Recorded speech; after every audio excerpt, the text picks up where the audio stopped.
மன்மதனின் முகவரி Plato shirts. 6 முதல் 60 வரை.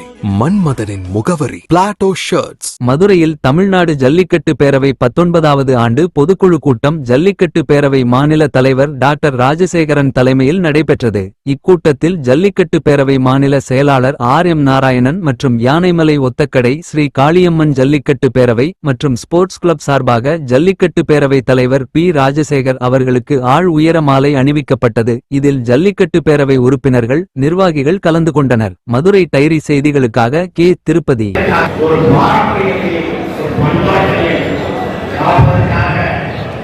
கடந்த 20 ஆண்டுகளாக 20 ஆண்டு என்பது நேற்றைய நாம் வாழ்நாளிலே ஒரு பெரும் பகுதி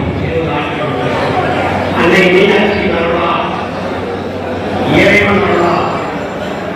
20 ஆண்டுகள்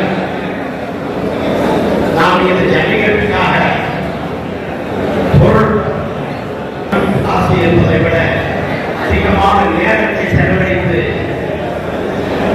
பலகட்ட போராட்டங்களில் இந்த ஜல்லிக்கட்டை தடைபடுவதும் நீக்குவதும் மாறி மாறி இந்த சோதனையான காலகட்டத்தில் கடந்து இன்று ஒரு நிம்மதியான ஒரு சூழ்நிலையிலே ஜல்லிக்கட்டு நடப்பதாக இருந்தாலும் நம்மளுக்கு ஒரு அச்சுறுத்தல், கண்ணுக்கு தெரியாத ஒரு இறுதி இருக்கத்தான் செய்கின்றார்கள்.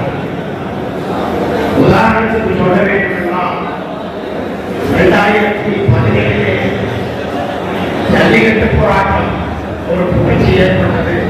தன்னெழுச்சியான போராட்டம். அந்த போராட்டத்தின் வாயிலாக சட்டம் இயற்றப்பட்டது.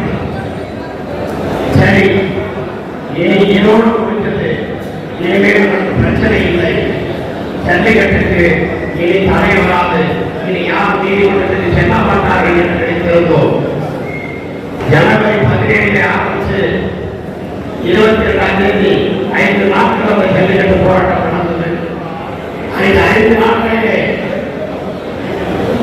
தமிழகம் மட்டுமல்ல, இந்தியா மட்டுமல்ல, உலக நாடுகளெல்லாம் திரும்பி பார்க்க வைத்த போராட்டம்.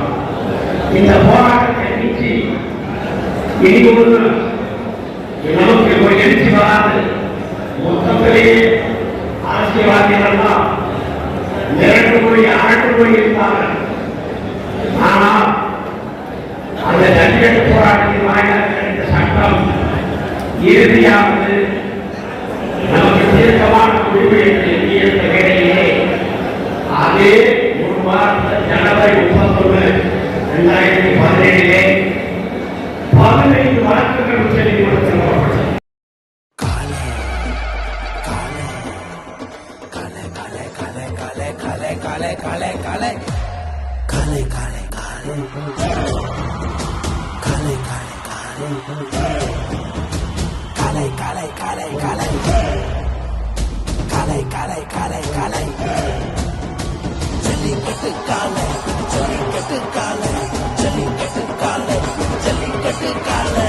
Jellikattu dhotis and shirts from the house of Plateau.